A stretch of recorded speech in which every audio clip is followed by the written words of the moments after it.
কিন্তু আজ দেখুন দুর্ঘটনাটা কতটা ভয়াবহ ছিল। ভারতের একদম পশ্চিম প্রান্তে হওয়ার কারণে গুজরাটের অন্য অনেক জায়গার তুলনায় বেশ দেরিতে রাত নামে।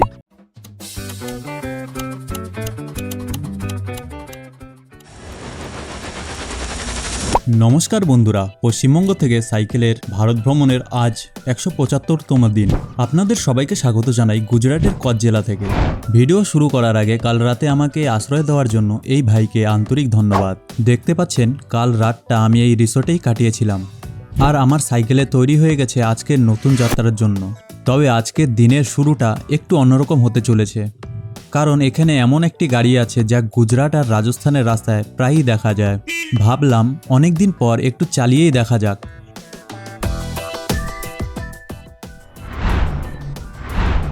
সত্যি বলতে অনেক দিন পর আবার গাড়ির স্টারিং হাতে নিয়ে বেশ ভালোই লাগছিল।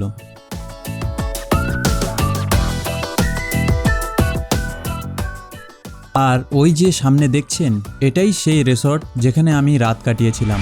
এবার সময় হয়েছে আবার পথে নামার। চলুন এই ভাইকে ধন্যবাদ জানিয়ে বেরিয়ে পড়ি ভুজের উদ্দেশ্যে।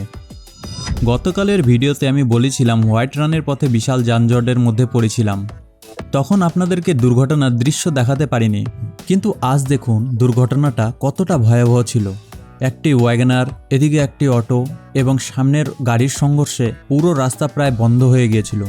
অনেকক্ষণ ধরে বিশাল যানজট ছিল এখানে। তবে একটা ব্যাপার, সাইকেলের সুবিধা আছে। চারদিকে যতই জ্যাম থাকুক না কেন, সাইকেল নিয়ে আমি খুব সহজেই সেই জ্যাম পেরিয়ে যেতে পেরেছিলাম। এখন সময় 1:10। সকাল থেকে সাইকেল চালাতে চালাতে বেশ খিদে পেয়ে গেছে, তাই ভাবছি সামনে কোনো হোটেল পেলে আগে পেট ভরে খেয়ে নেব। অবশেষে আমরা মেন রোডের কাছে চলে এসেছি। পেছনে যে অফিসটা দেখতে পাচ্ছেন, হোয়াইট রান প্রবেশের জন্য প্রয়োজনীয় পারমিটের কাজ এখান থেকেই করা হয়। এখন সময় 2:42। অবশেষে একটি হোটেল খুঁজে পেলাম।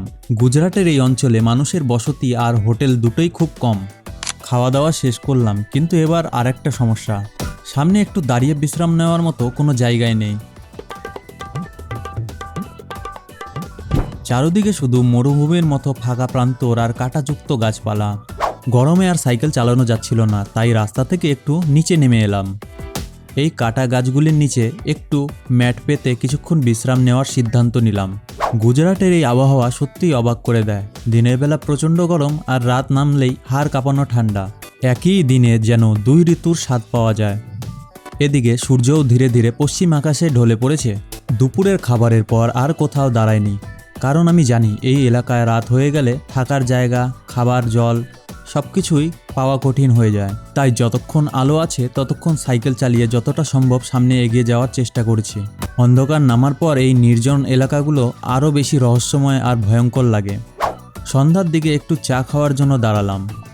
ঠান্ডাও বাড়তে শুরু করেছে, তাই এবার জ্যাকেটটাও পরে নেওয়াই ভালো। দেখতে দেখতে সূর্য ডুবে গেল। ভারতের একদম পশ্চিম প্রান্তে হওয়ার কারণে গুজরাটের অন্য অনেক জায়গার তুলনায় বেশ দেরিতে রাত নামে। আর ভুজ শহর থেকে আমি খুব বেশি দূরে নেই।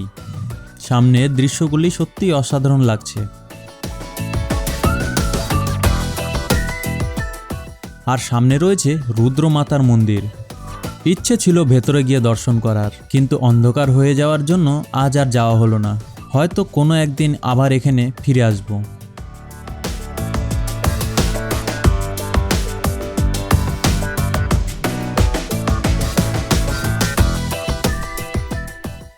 তো বন্ধুরা, অবশেষে রাত হয়ে গেছে।